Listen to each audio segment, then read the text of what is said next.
Hello and welcome back, all you beautiful creatures, to the most shut up show on Channel 515, Fritzy Factory TV. That's right, today we'll be talking about the true OG creators, not just on YouTube, but on the internet. Smosh. I feel like if you claim yourself as an internet connoisseur, you should know who the OG Smosh is. If not, well, it sounds like it's time for a history lesson. A long time ago, in the year of 2005, two young boys by the name of Anthony Padilla and Ian Hecox graduated high school. In that summer, the pair decided to start making videos for fun in Anthony's bedroom. A lot of these videos the two created were lip-syncing to theme songs from popular IPs such as Pokemon, Power Rangers, Mortal Kombat, and more. Though, instead of uploading to YouTube, which came out on February 14th, 2005, the two ultimately decided to post on their own custom website under the name of Smosh.com. They proceeded to accumulate a lot of views and attention from their website and other sites like Newgrounds. But there was a catch. The duo, or at least Anthony, was getting tired of having to pay to put up content. They did not want to give up making videos, so they finally made the switch over to YouTube where you can post whatever you would like for free. Everything seemed fine and dandy for years, and the popularity of Smosh grew and grew over time. Smosh has actually held the most subscribed YouTube channel 3 different times, and the first time was dating back all the way to 2006. Smosh was seen as a Goliath that could not be touched by anyone until one unstable media company came into the picture. I do not blame Anthony or Ian for the decision that they made with that company, because how are they supposed to know? Online video creation, or just any type of creative form on the internet, was brand new territory. Around this time in the early stages, nobody even had the thought that YouTube could lead to a stable job and even a hint of stardom. It was truly unknown back then. So the fact that this media company came to Anthony and Ian and basically gave them an unfathomable deal where they can make money doing what they love, of course they're gonna take it. Plus, with what this media company has promised them, they stated to the boys that they would expand their horizons in content creation, which they did in the sense of higher budget for YouTube videos, books, and even their own movie. Also, side tangent, I remember when Smosh the movie came out back in July of 2015, I was having a sleepover with one of my friends who was also really into YouTube back then, and I remember begging my parents to rent the movie, which didn't take much begging because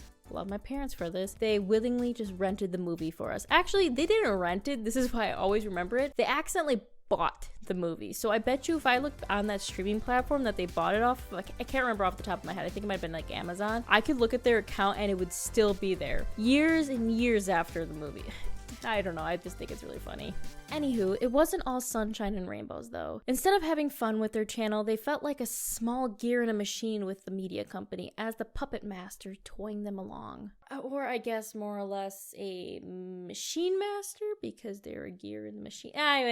Just forget about it. They couldn't get out of this constant creating that didn't feel fun or enjoyable anymore, but it was their job. This effect of the media company on their channel actually left a sour taste in their years of friendship. In a recent interview between the two on Anthony's channel, they stated how if they would have just talked to one another, things would have been different, but they just didn't communicate. Plus, our friendship was just so, right, it was like, who am I going to talk about this kind of stuff with? Like, we would, like, occasionally we would, like, hang out outside of work, and it just felt awkward.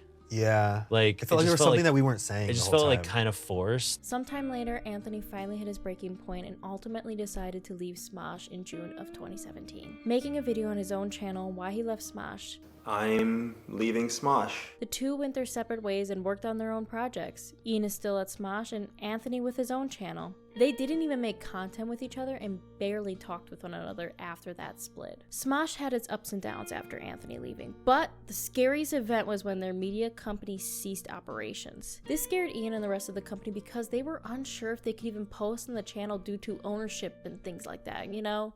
Business. Luckily, Rhett and Link from Good Mythical Morning swooped in and saved the day for Smosh. The two under Mythical Entertainment bought Smosh so that their pals at Smosh can keep chugging along. That was a lot of Smosh in that smoshy Smosh sentence. Okay, I'm done.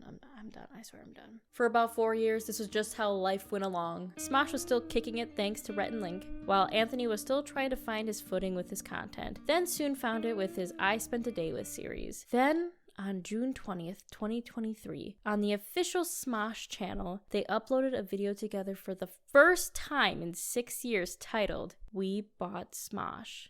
It's so beautiful. You can make a grown person cry.